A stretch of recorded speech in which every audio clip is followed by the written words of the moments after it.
evening, ladies and gentlemen, and welcome. Welcome to the 4th Annual Golden Goose Annual Ceremony. I'm Frank Sesno. I am the Director of the School of Media and Public Affairs at the George Washington University. I started a project called Planet Forward some time ago, where we take a look at and we work with students and others in the area of sustainability and science and climate change, and we teach them how to tell those stories so that people can understand. On behalf of the founding organizations of the Golden Goose Award, I thank you all for coming, and I thank you for the privilege of being here. Before I begin, I always like having a little audience participation. So before we go too far, could I ask the scientists in the room to please raise your hands? Look at that.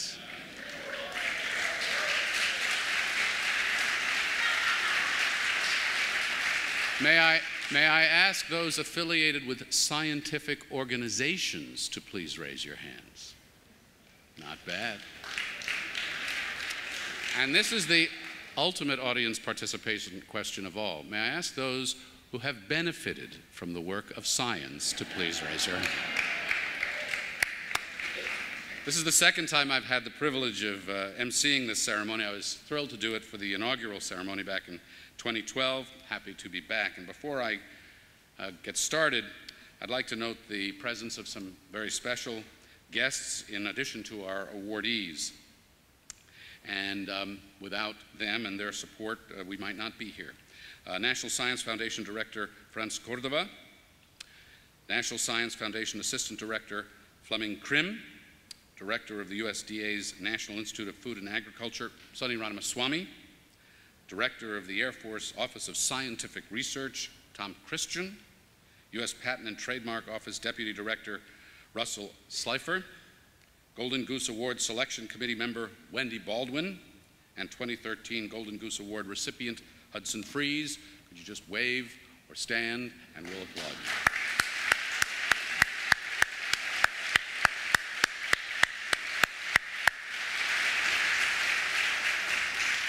So we're here tonight to recognize some heroes and some really good people who've done really good things. The Golden Goose Award honors federally funded researchers whose work may have seemed odd, obscure, possibly seen by some as a waste of taxpayer dollars. But guess what? The work turned out, often unexpectedly, to have significant benefits for society, for health, the economy, national security, and human beings. Nominations for the Golden Goose Award can come from anyone, and the organizers are pleased to note that each year the number of nomination suggestions grows. Nominations are evaluated by a distinguished panel of scientists who form the Golden Goose Award Selection Committee, which is a great resume line, by the way.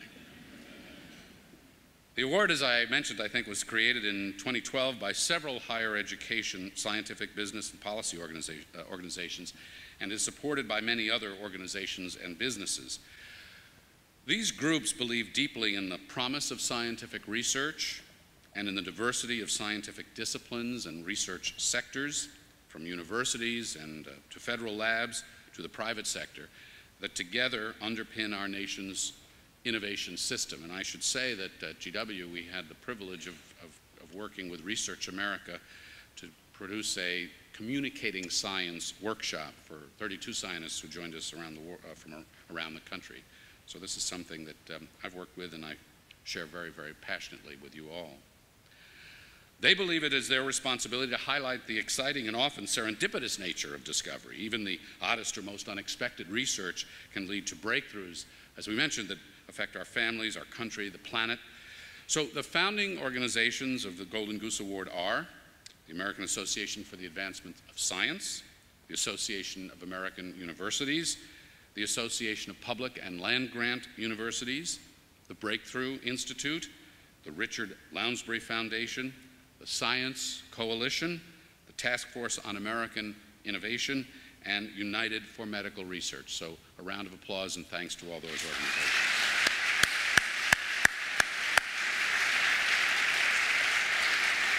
So, as I said, the Golden Goose Award is also supported by many other organizations and institutions, and so on behalf of the founding organizations, I'd like to thank those other sponsors whose support has made the 2015 Golden Goose Awards possible. Golden Goose Awards benefactor organization is Elsevier, which made a generous multi-year commitment earlier this year. This year there are 2 partner organizations, the Gordon and Betty Moore Foundation and United for Medical Research. The friend organization is Sage Publications.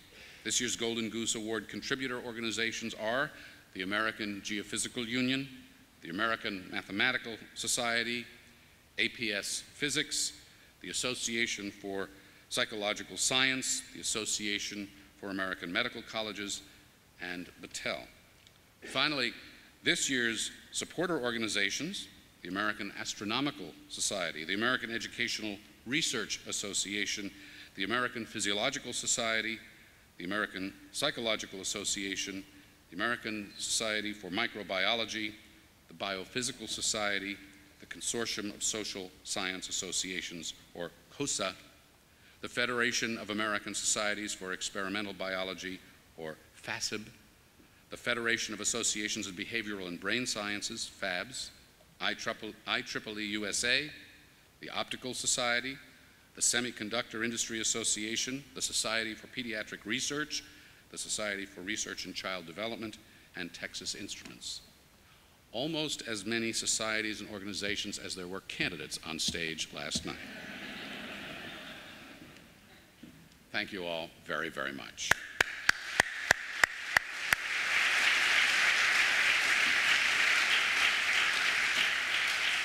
And as a proud father whose daughter is a marine scientist, even though I'm not one, I'm delighted to be here and to mingle with all these incredible organizations and individuals. So, the Golden Goose Award has always had a strong bipartisan list of congressional supporters. And this event always features as many of those supporters who are able to attend as possible. So I'm going to ask those who are here tonight to come up and make brief remarks. I'm going to start with the godfather of the Golden Goose Award. I have to be very careful with that title on Capitol Hill, but Congressman Jim Cooper of Tennessee. As you'll hear in a minute, Congressman Cooper believes in science, and he believes, based on long experience, in the ability of science to change the world for the better. As a young member of Congress, he found it hard to believe that Senator Bill Proxmire would confer his Golden Fleece Award for wasteful federal spending on scientific research. He thought we should honor scientists, not ridicule them. So he began urging a number of organizations interested in science and research to create this Golden Goose Award, in part to stand as a counterpoint to the Golden Fleece Award, but also just to honor great research. So thanks to Congressman Jim Cooper, to his vision and his persistence, this award is now in its 4th year. Please welcome Congressman Jim Cooper.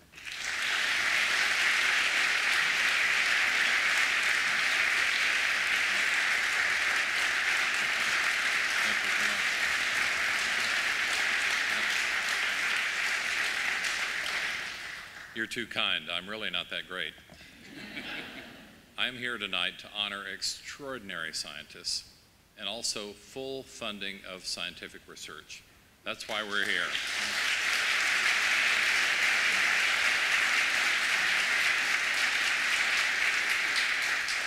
These winners are men and women of scientific genius, and we should really appreciate that.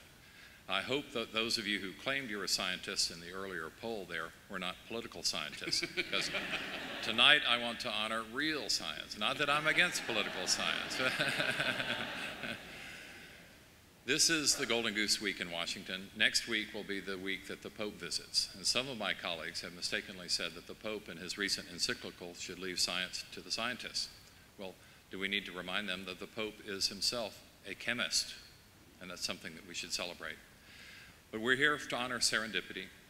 It shows itself in many and miraculous ways. It starts by incredible preparation and hard work. But these great discoveries will benefit all of mankind, and I'm thankful to you for coming to celebrate this wonderful occasion. Thanks.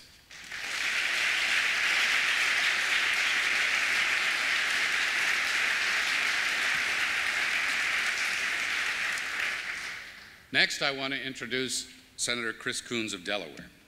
In his first term as a United States Senator, Chris Coons has proven to be a strong and highly knowledgeable supporter of research, science, and innovation.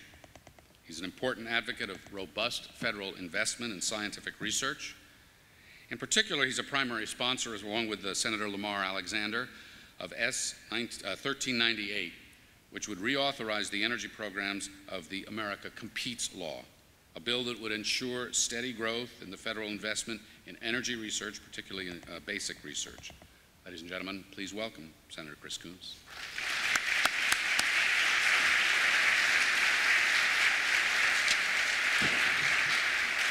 Well, thank you, Frank, for that gracious introduction and for your leadership. The program Planet Forward really is an impressive investment in helping make sure that the American general public understands the scientific underpinnings of climate science and of our engagement with the world. So thank you for what you're doing. And I'm thrilled to have a chance to join you at the outset this evening to support the Golden Goose Awards because they honor discoveries that have truly impacted our society, and they highlight the power of research to propel our nation forward, and that scientific breakthrough rarely follows a straight and narrow path. These awards remind us how important it is that we continue to support the basic research that only the federal government can sustainably fund. And they remind us that this is the work that leads to tremendous human economic benefits and promises us a brighter future. Today's award winners are incredible examples of the crucial, if sometimes unpredictable, insights that research can provide for us.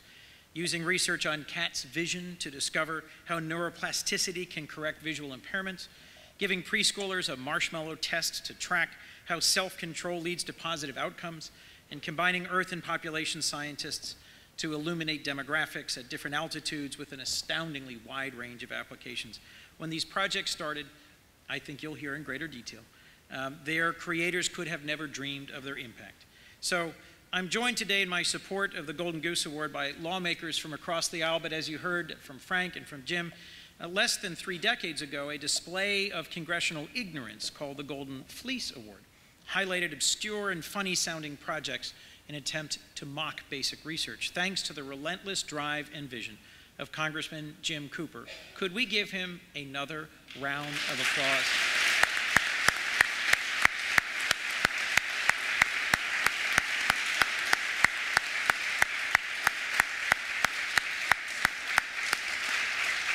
Thanks to the persistence and the relentless efforts of Jim Cooper, combined with all the different professional organizations that came together to found it and the companies and associations that sustain it, we now celebrate the vital work and success of scientists and researchers rather than mocking them. So today's Golden Goose Awards reflect that no one can tell where the next groundbreaking innovations can come from, and it is a reminder of how much we can get done when we all work together. Thank you, and thank you for a chance to be with you.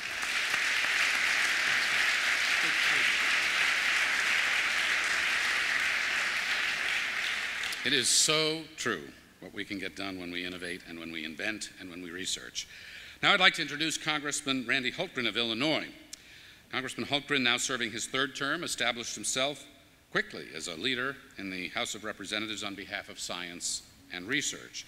He's a member of the House Science, Space, and Technology Committee. He co-founded the House Science and National Labs Caucus. He co-chairs the House STEM Education Caucus. He's a very intimidating guy. Please welcome Randy Hultgren. Thanks for doing this. Thank you all for being here. Congratulations to each and every one of you. This is important, and we are so grateful for your work. It's so important to celebrate what you've done. Thinking of the Godfather, I mean, that feels a little intimidating. I think it would be better to be Father Goose. I think Father Goose, that's much friendlier. So we'll see if it sticks. We'll see if it sticks, but that's my suggestion. Well, this is so important to celebrate the importance of research and discovery. R&D is a key part of what kind of nation we're going to be. Breaks my heart to realize how little we spend on research and development. In fact, heard pretty recently that America spends about the same amount of money on salty snacks as America and our federal government does on basic scientific research at National Institute of Health, National Science Foundation, Department of Energy, and NASA all combined. There's something wrong with that. We never know exactly what will come about as we do basic research, and our award winners show the unexpected results that often come from purely curiosity-driven research. Isaac Asimov is widely quoted and summed it up best, I think. He said, "The most exciting phrase in science is not eureka, but, that's funny."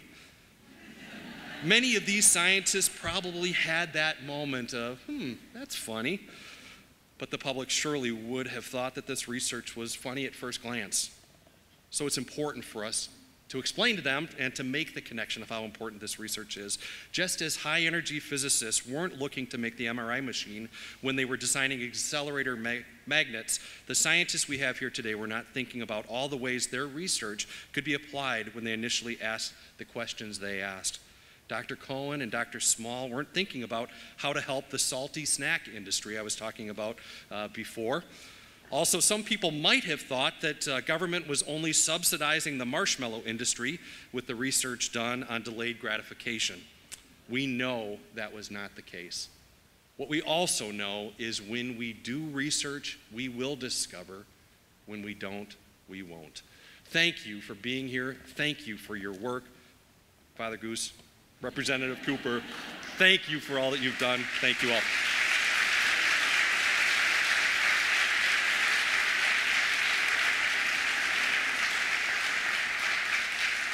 I want to play with this for a minute because I think we should promote you from Father Goose to Father Golden Goose. That's even better. Right? At this time, I'd like to introduce a new supporter of the Golden Goose Award, Congresswoman Suzanne Bonamici of Oregon. Congresswoman Bonamici has served in Congress since 2012. She's a member of the House Committee on Science, Space, and Technology, where she serves as a ranking member of the Subcommittee on Environment and the co-founder of the Congressional STEAM Caucus, emphasizing the importance of creativity in the arts of STEM. She is a strong advocate for federal investment in scientific research. Please welcome Congresswoman Suzanne Bonamici.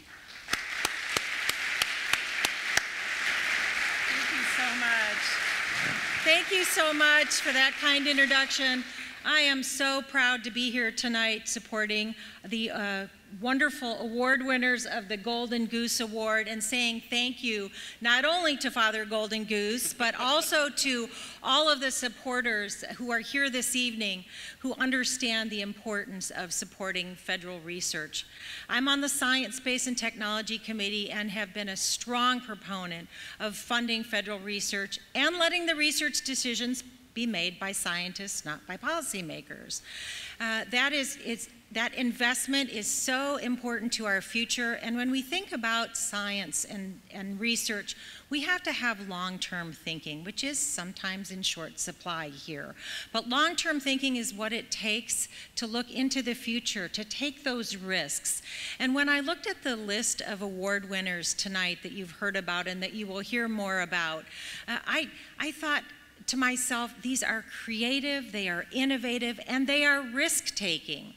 So I also serve on the Committee on Education and the Workforce. And I'm always wondering, how do we educate a generation of innovators? How do we get people to be creative, to take those risks, to look at things in new ways and find new ways to solve the problems of today and tomorrow? And that's by making sure that our students today have a well-rounded education that includes arts, design, music, because we know that educating both halves of the brain leads to a more thoughtful, more creative student and a more thoughtful, creative, innovative workforce. So as the co-founder and co-chair of the Congressional STEAM Caucus, we are building support for that approach to educating STEM with the arts and design, and we learned that the Nobel laureates in science are much more likely to not only be engaged in art and craft themselves, not only from other scientists but from the general public, but also strongly encourage educating with arts and sciences. So when I look at the creativity and innovation in the award winners today, that is what we need to be doing, is educating our next generation of scientists who are willing to step out there, take those risks, be creative, be innovative, find new ways to solve tomorrow's problems. So the Golden Goose Goose Award winners, congratulations. Thank you for taking those risks. Thank you to all of you who are here to support this wonderful event. I look forward to coming back for more years to come. So thank you for your support.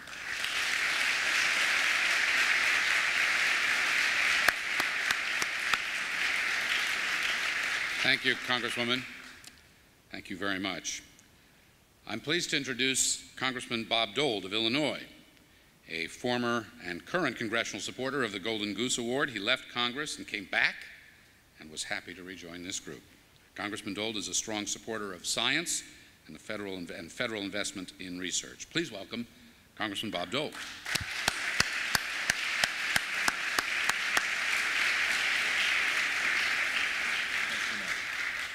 Well, thank you, Frank, and I certainly appreciate your leadership, as was mentioned before, and I want to thank my good friend Jim Cooper, who, when this started, we were together, and I think we were in a different venue, not nearly as many people. But as we look at what's going on with the Golden Goose Awards and trying to highlight the importance of science, highlight the importance of innovation, when I look around the United States and I look around the globe, and I think about the importance that science will be to the United States in terms of moving us forward. The United States has been a beacon throughout the world for scientific research, but it's not inevitable that we'll stay there.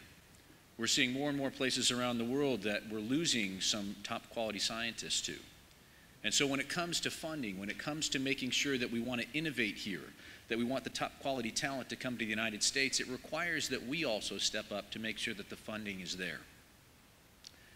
I believe, again, coming from the state of Illinois, we've got a tremendous amount of research institutions there, but in the National Institutes of Health and the National Science Foundation, at NASA, and so many other places, they're doing incredible things. If we want to solve the big problems that are out there, I believe that we have to do them together. And it's going to require that we fund this research. John Porter, whose seat I took, eventually, was credited with doubling funding for the NIH. My question to all of you is, why are we not looking to double NIH funding today? If we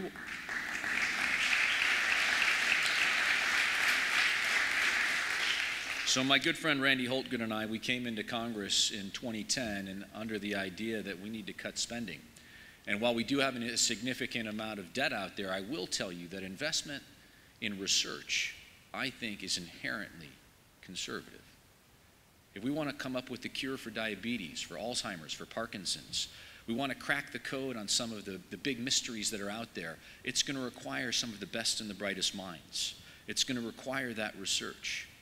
I was just going through Northwestern just a couple of weeks ago, and some of the research that they were doing over there is nothing short of remarkable. So I've already spoken too much, but I do want to make sure that we are giving its rightful due here at the Golden Goose Awards to thank our scientists, to thank those that are in the education field, because the building blocks for everything that we want to do is revolving around education and research. So I do want to thank you. We certainly appreciate your contributions not only to science, but to our nation and to the world. We are confident that all of you and your contributions will change the world, maybe not tomorrow, but sometime shortly in the future. Thank you.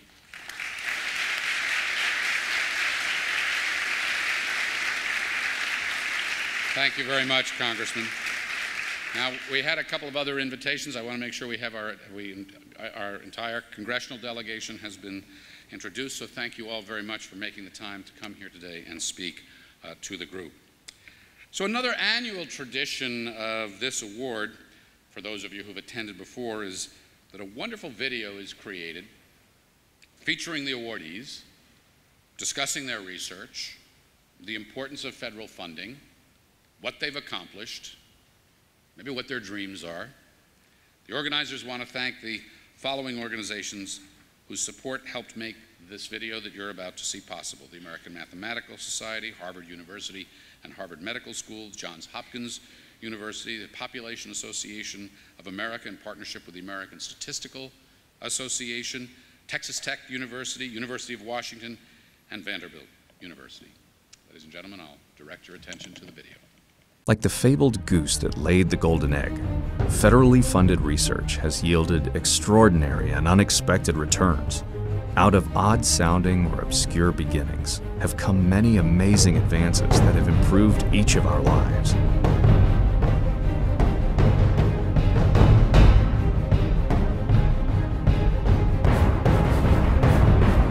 The Golden Goose Award recognizes the scientists responsible for these unexpected breakthroughs and tells their scientific success stories.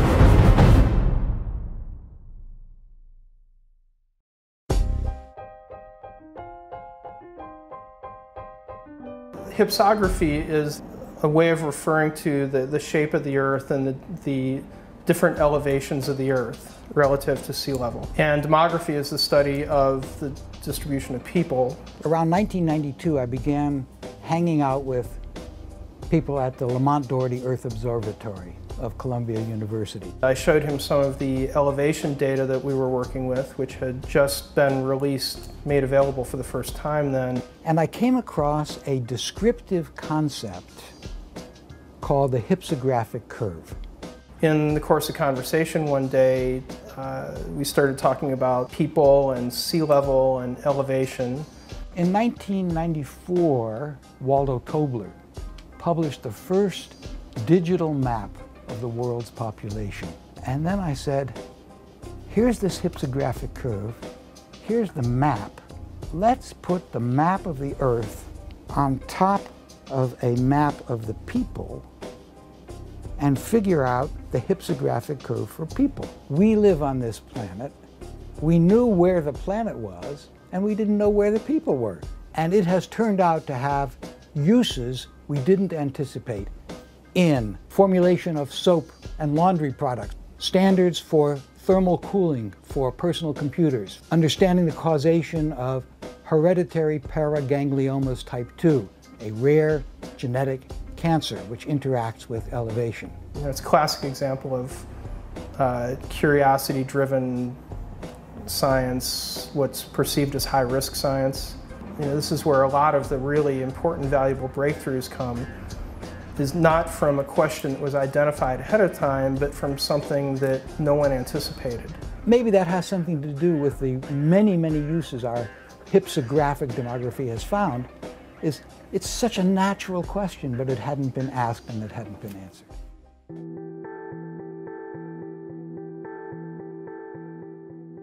I think that the real roots of my work began when I was a graduate student at Ohio State. Because at that time, I became very interested in the question of choice, of how do people manage to give up small rewards now in order to get bigger rewards later. And then I needed to find a method to study it.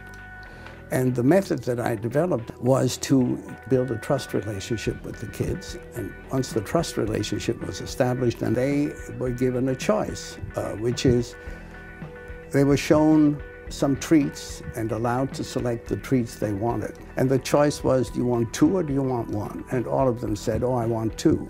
And then they were helped to understand that they can have the 2 if they wait for me to come back by myself.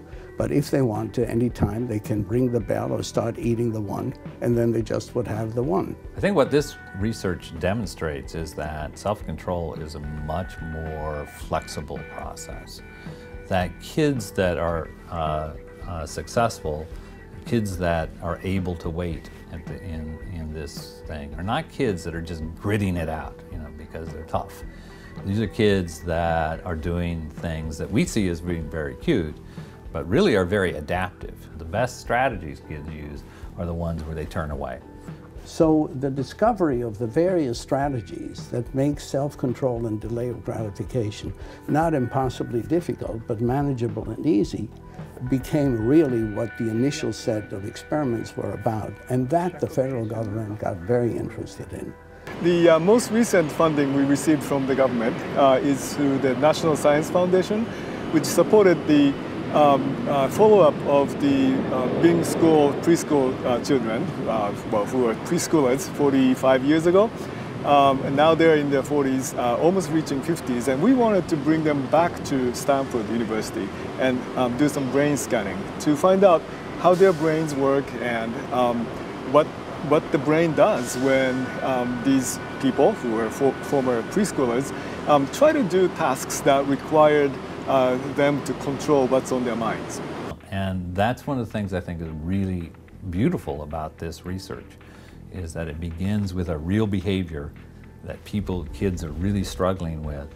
And from that, we learn all kinds of really, really interesting things. A lot of people and a lot of media have misinterpreted the findings from the research. The idea that your destiny is in a marshmallow, or your destiny or your future is in how long you wait when you're a 4-year-old in this particular kind of situation, is really a myth and a very serious misinterpretation of the work. Self-control is a critical ingredient in life. It is only one part of the whole picture, and it is certainly not fully measured by how long you wait for a couple of treats when you're 4 years old. So there are very serious implications and applications for how we not only do our parenting, but how we do our educating. And for me, one of the most exciting applications of the work has been that many schools, for example, the KIPP schools, the Knowledge is Power program, have adopted many of the strategies that we've developed and are explicitly teaching them in their programs to kids beginning at very young ages, and finding that the effects are extremely valuable in helping these kids to do much better at school and much better in life subsequently.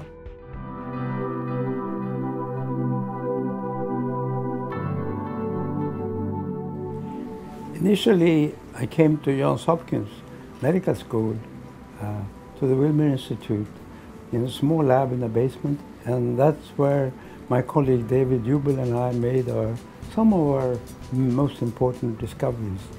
We were interested in how the eye and the brain talk to each other, how images fall on your eyes, how they are received by the brain and then interpreted so we can see all the details.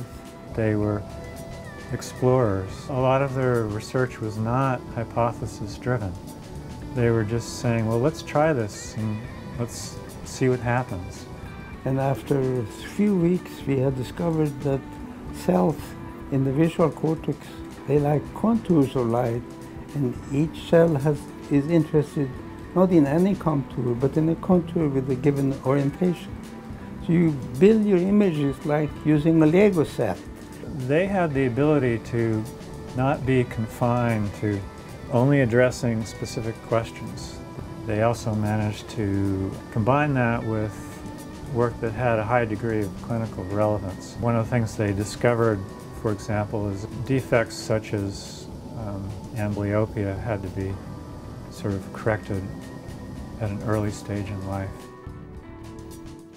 And one of the strengths in the funding of science in this country is that individual scientists get grants, money to do a given project. You can work independently. This independence is what is the basis of the strength of American science.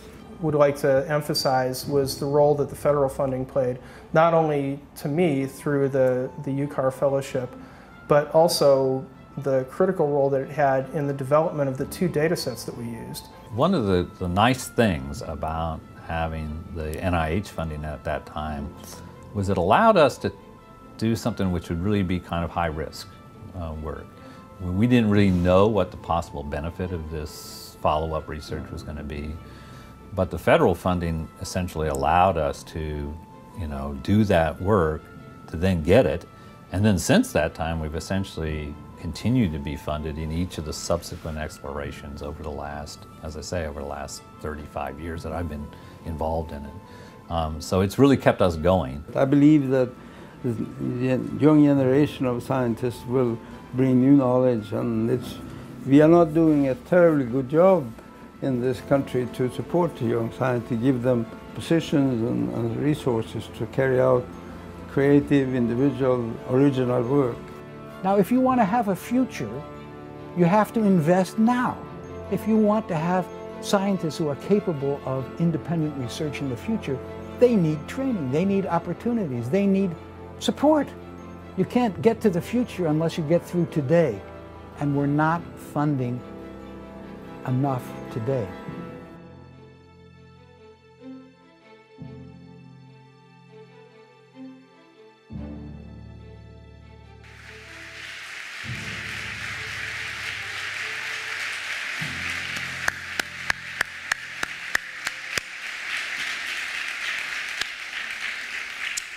Imagine that. The media have misinterpreted something.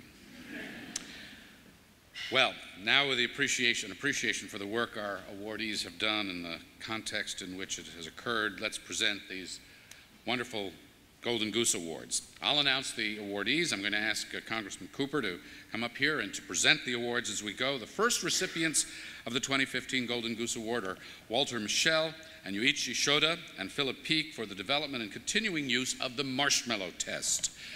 And if you haven't seen the videos, you really should.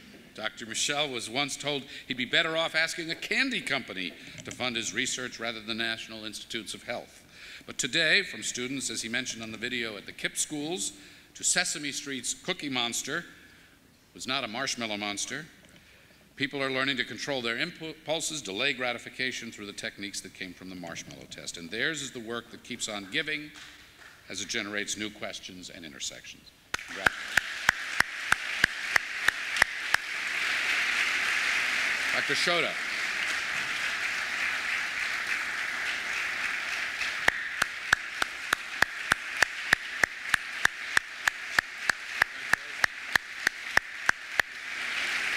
Dr. Peake.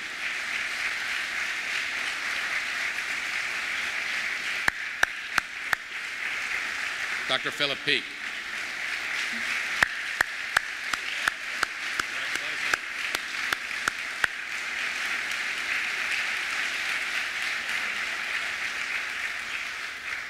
Our second team of awardees is the remarkable Torsten Wiesel. I had an opportunity to chat with him earlier today. And the late David Hubel, who is being honored for their pioneering work on neuroplasticity, which was supported by the National Institutes of Health and the Air Force Office of Scientific Research. It all started with showing cat spots of light playing across the screen. Who hasn't done that, right?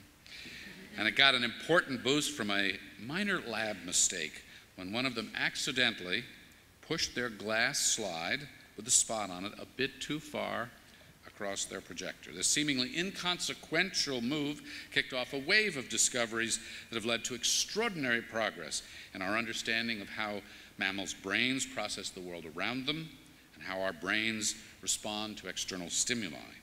In subsequent experiments, they demonstrated the first clear evidence that the brain actually wires and rewires itself based on external input, leading almost immediately to better medical treatments for untold numbers of children with congenital vision disorders like cataracts. Today, their Nobel Prize-winning insights into the brain's visual processing has opened up entirely new areas in brain research and even underpins machine vision technology, which is set to become a multi-billion-dollar market, of which I hope you have a very large stake. Dr. Wiesel, congratulations.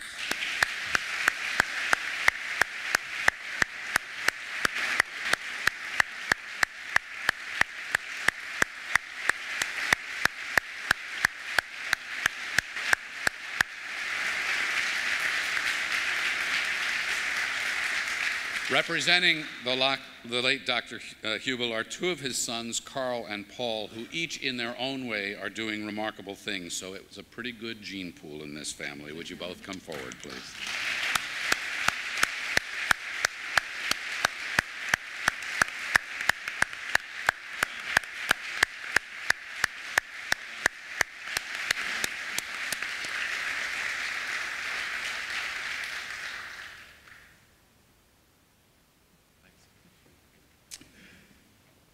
Our final awardees are Joel E. Cohen, a mathematical population biologist, and Christopher Small, a geophysicist. By happenstance, they discovered a shared interest in determining how much of the world's population lived, as you saw, at low-lying coastal areas and were vulnerable to flooding and other disasters. I can think of nothing more important as we consider what climate change means for the planet than this sort of work. Supported by funding from the National Science Foundation and the University Corporation for Atmospheric Research, which receives the majority of its funding from NSF and other federal research agencies, their curiosity-driven, interdisciplinary and seemingly obscure research produced the first global study of hypsographic demography. Did I get that right? Good. The study of how human populations are distributed with respect to altitude. In addition to aiding disaster preparedness, their work has provided crucial insights in areas as diverse as food production and packaging, semiconductor manufacturing, and biomedical research and development. Dr. Cohen, please come forward.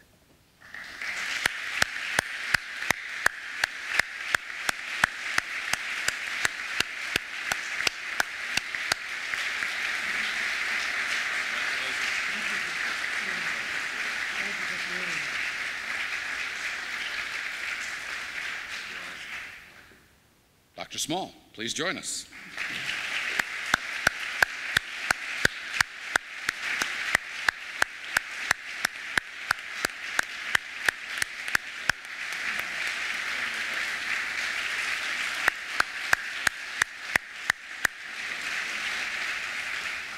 Congratulations to all the winners, and thanks again to the Congressman, Father Golden Goose, for passing out the awards today. I'm going to take my seat over here because now we get to have a little conversation, if that's okay. Hi, everybody. Hi. We won't win awards for diversity here, but we will have the conversation. Dr. Mischel, when you started testing the ability of small children to resist them, wait a minute, I have to do a test first. How many have seen a marshmallow video on YouTube? Okay. For those of you who haven't, you have to do this. It's the most astonishing thing. And the favorite one I had, there was this little kid in one of the, there are a million of them out there, right? And there's this one where the researcher leaves the room and the kid is there with a marshmallow. He's told he can get 2 if he doesn't eat the first one for 15 minutes. They come around. And this one little kid is there and he picks it up and he smells it. He puts it in his mouth and he takes it out. Did you see this one? It's just, and I can't figure out who's being tortured more, the kid or the mom watching through the glass. Did you have any idea where this was going to lead? I just want to mention a kid from the actual research studies. This one was done in South America. And this particular child was waiting for 2 Oreo cookies later rather than 1 now.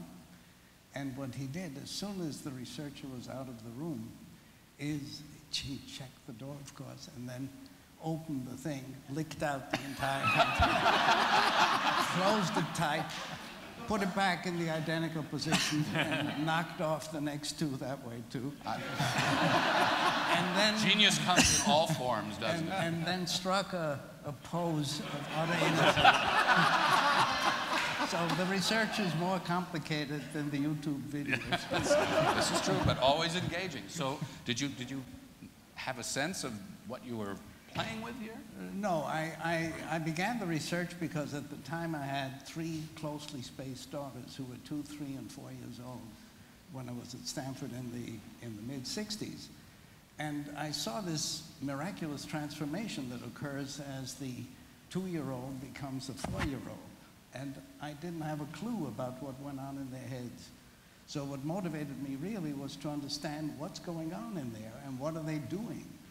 And with the help of my daughters, I actually worked out the methodology that's required to create a compelling situation for children in which they're going to really want the thing and going to really try desperately to do it. I think you were doing this because you knew you only had about 10 years before they hit adolescence. And you had what about this NIH funding? I mean, did you think that NIH was, it was NIH funding was going to actually fund your work?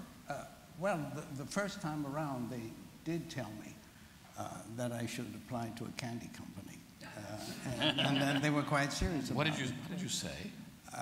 I didn't say anything to them, but I said a lot to my colleagues. Want to share with us what you said to your colleagues? Well, among the many things that I said to my colleagues is that what we've got to do is what's so very difficult to do, which is to get to the point where you have something to demonstrate that can convince the funding agencies to do something for you. And it's an entirely reasonable thing for the people who are giving out federal money to want to have a basis for doing it. But before I turn to your colleagues here, one other question, and that is If you were to boil this down, you know, you were to bump into somebody on the street as you leave here, and he says, and they were to ask you, okay, really, what is the most important single implication, consequence as a result of this work, what would you say? I would say that virtually any child, except if we're going to really extreme handicaps, is able to, with quite simple strategies, cognitive strategies, to enormously enhance his or her chance to become agentic in his or her life and have real choice and to make a life in which self-control is critically important and that the skills that enable it can be taught. I'd say that's the most important lesson that comes out of the work and how they can be taught. Mm-hmm. And what we've managed to do is to help Cookie Monster on Sesame Street join the Cookie Connoisseur Gourmet Club. And that took a lot of doing because for Cookie Monster to be able to delay gratification sufficiently to get into that club was a very large effort. I think we need to invite you to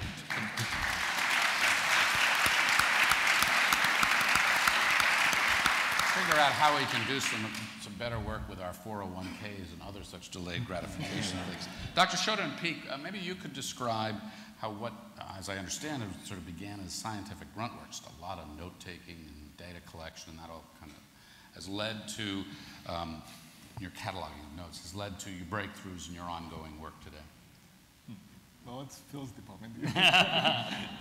Yeah, so, you know, the work Walter really pioneered back in the late 60s and 70s became the basis for what has now become this longitudinal study that we've been involved in. And when I came to graduate school to work with Walter in 1978, I came there really for a completely different reason, to work on a completely different project. And that's what we were doing, actually, when we came back across this data. And we really just, we looked at the data that we had assembled to address this different question.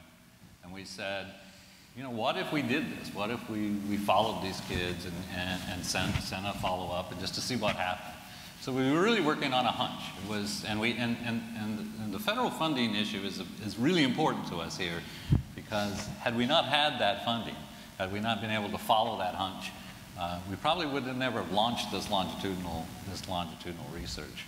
And so, you know, it really was this sort of thing where we didn't know what we were going to get, high-risk kind of thing, lots of energy was going to be thrown at this stuff, and it just turned out that it worked extraordinarily well for us. And Dr. Shoda, talk about some of the extraordinary. Well, I would add that when you do experiments, like you create two conditions and do different things and see if different things happen, and in psychology we have people in each condition. When people different people do different things, those differences between people are called error variance. That's a nuisance that statisticians would like to eliminate, because, well, if everybody does the same thing in one condition and everybody else in the other condition does something else, then you can see the differences clearly. So those differences between people were considered error variance. Mm-hmm. What happened in our work is that we said, well, maybe there's some information in what's called error variance. Maybe we should not throw that away. And we looked into it, and it turned out that there's very meaningful, important information in so-called error variance. So what's meaningful? Well, what we found was that there are children who were able to delay gratification in this experiment, and those differences turned out to predict their differences in their sort of developmental outcomes. But what was nice about it was that it was combined. It came out of the research that really deeply understood the kinds of strategies and skills that they use.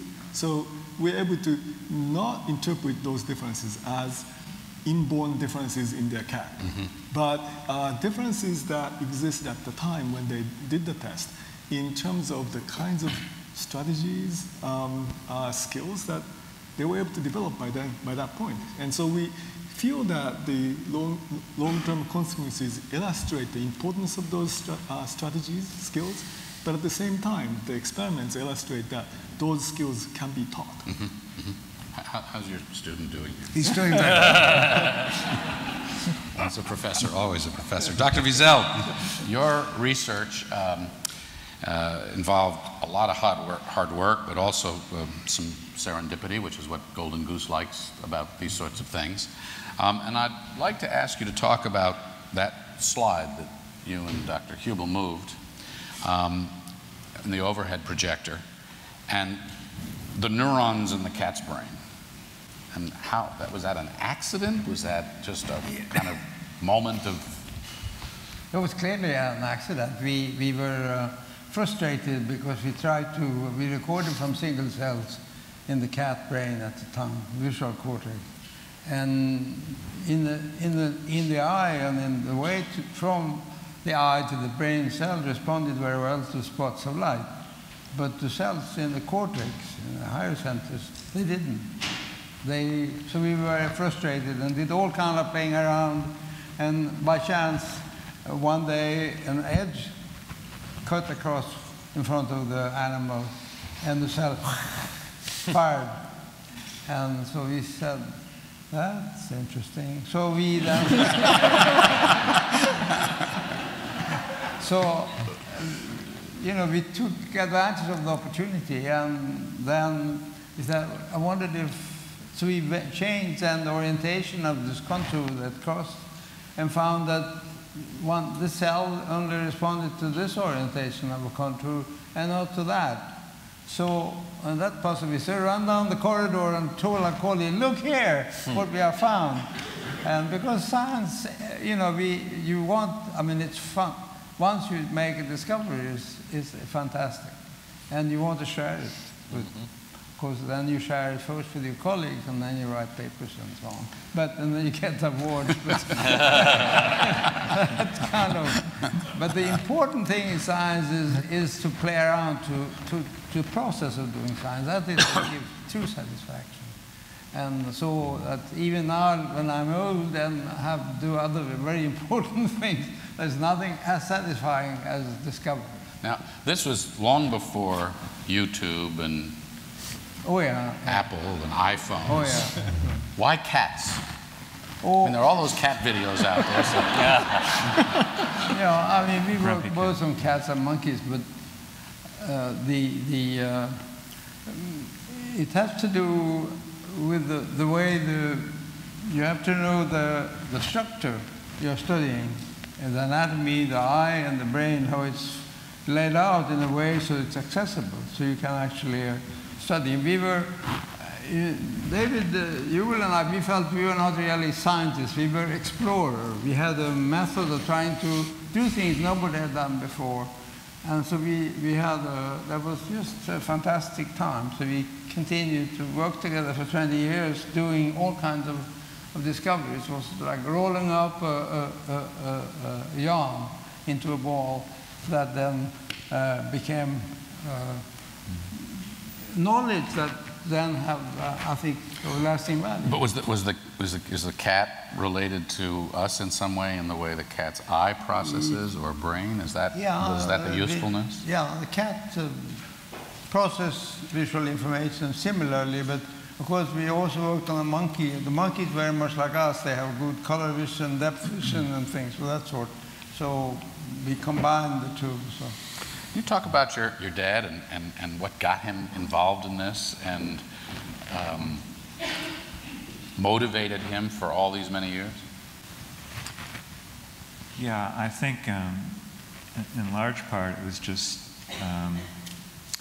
he had a very, I guess you'd call childlike curiosity about the world in general, and he just loved to explore. That's what he was, an explorer. And he just fortunately found a very interesting sort of sphere to explore. So what was it like growing up with somebody like this? I mean, did you have to kind of figure out every meal every time you sat down to eat? No. It's very interesting because my dad was not one-dimensional in that way. He had so many other interests. They sort of mentioned by one of the Congresswoman mentioned the importance of art as well as science. You know, my dad did so many other things. He played the piano. He taught, you know, when he went to Japan to give a lecture, as he often did, but one time he went to Japan and gave the scientific lecture in Japanese. So, and he was an astronomer, and he just loved to explore. I'm not sure I could have handled growing up with that. Well, I'm not sure I handled it either. Good for you. You guys, I'm having a chat with both of you. You're just doing amazing things, and I'm sure your father was and is very proud of you both. Doctors Cohen and Small, tell us about the initial conversation that led to your collaboration. Chris, and you first. Got a sense of what that conversation was like. Our initial conversation was actually at a bar on Broadway, which underscores the importance of beer to scientific progress. It was after a talk that Joel had given on campus, and I don't remember quite how we got onto I don't think we talked about elevation at that point, but it was the overlap between what you were doing and what I was working on. And what was was there sort of a aha moment that we can put these things together and do something huge? I guess it gradually emerged out of our exchanges. You know, you know the definition of a demographer? It's a person with a flair for numbers who doesn't have the personality to be a bookkeeper.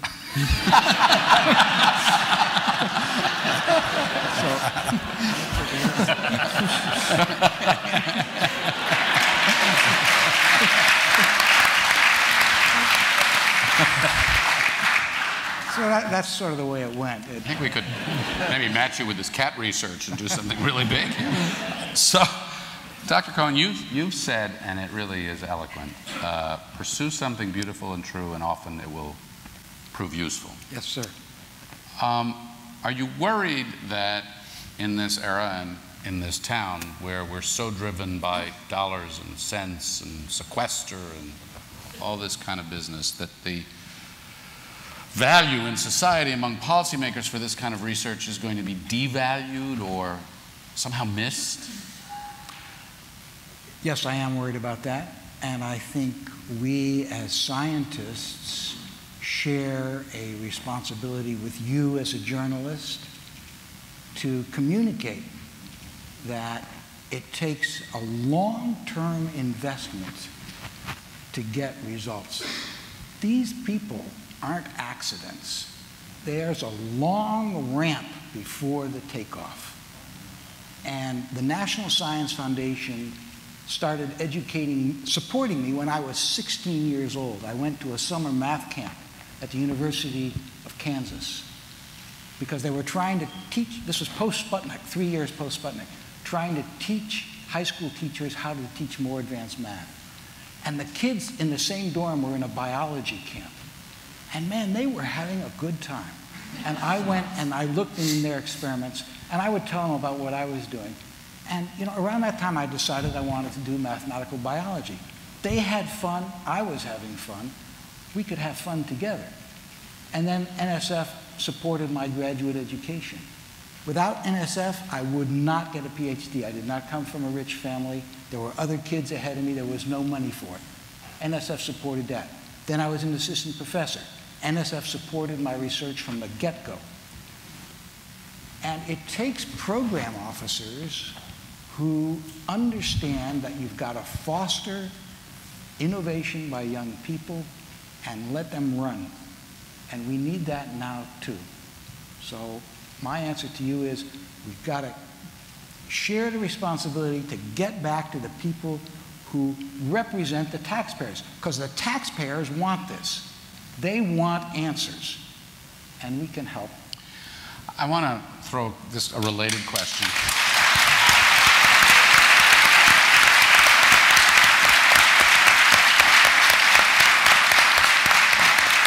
I want to take that and I want to throw this to all of you.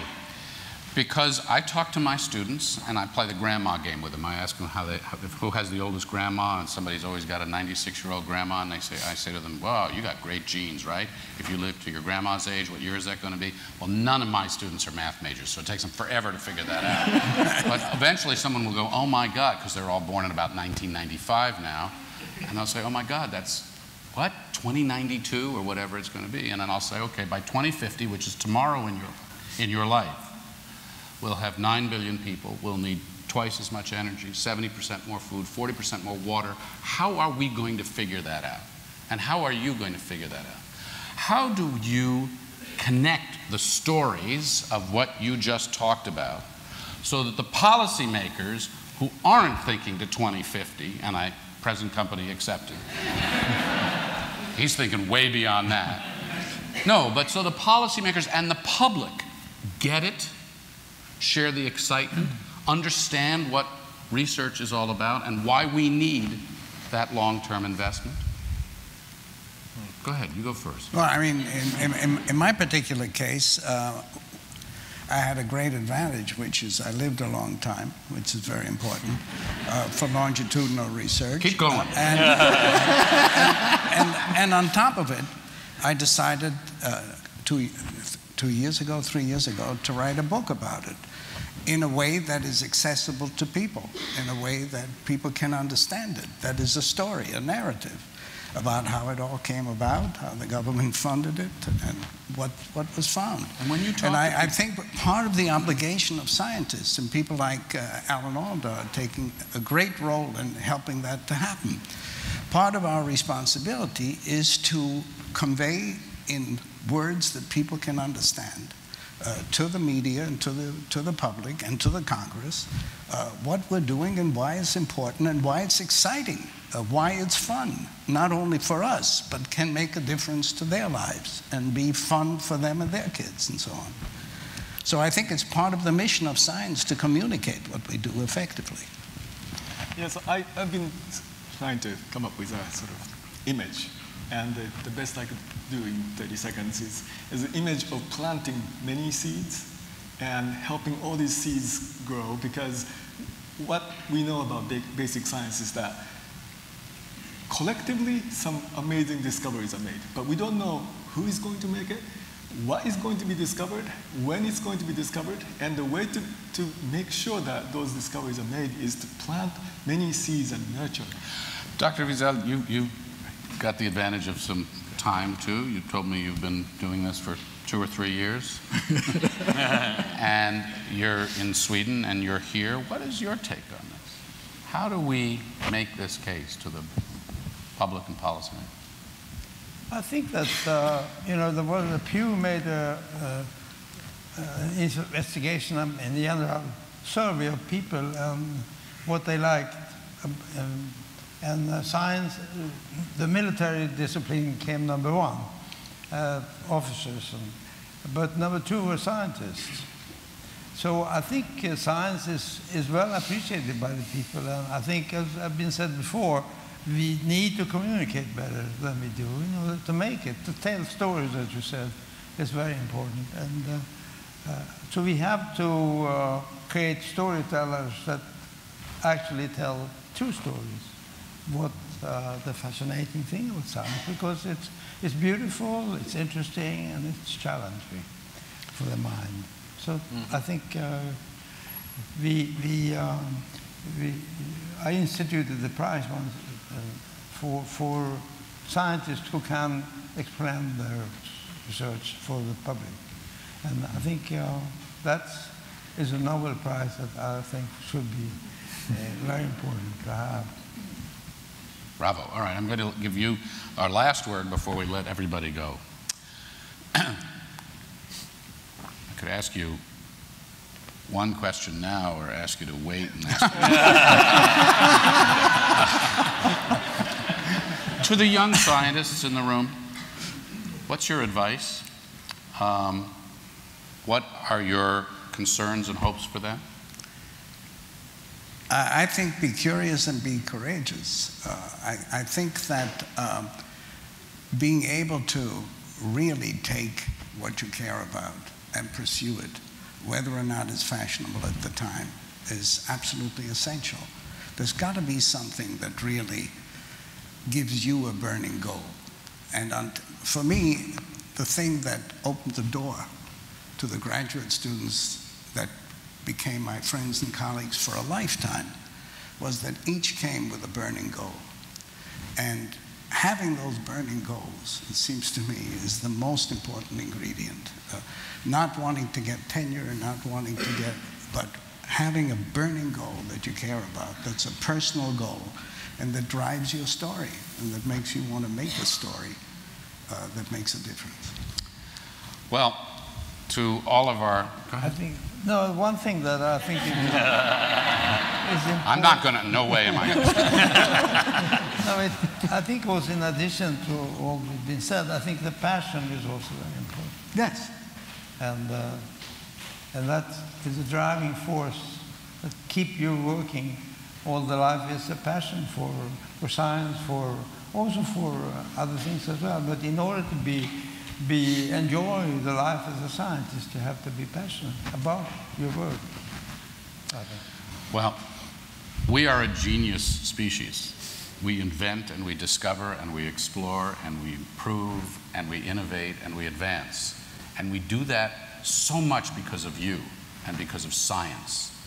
And what people don't get and what people take for granted, right, is the results, the years of results, a lifetime of study, and some silly, serendipitous little breakthrough that opens doors that no one could have imagined. And that's how we cure disease and go to the planets and do the amazing things that we're going to need to do if we're going to live 9 billion people, you know, in a sustainable way on this planet. So thank you for all you do and for your inspiration. And thanks to you and thanks to the Golden Goose and members of Congress for help. Have a great evening, everybody. Have a great evening.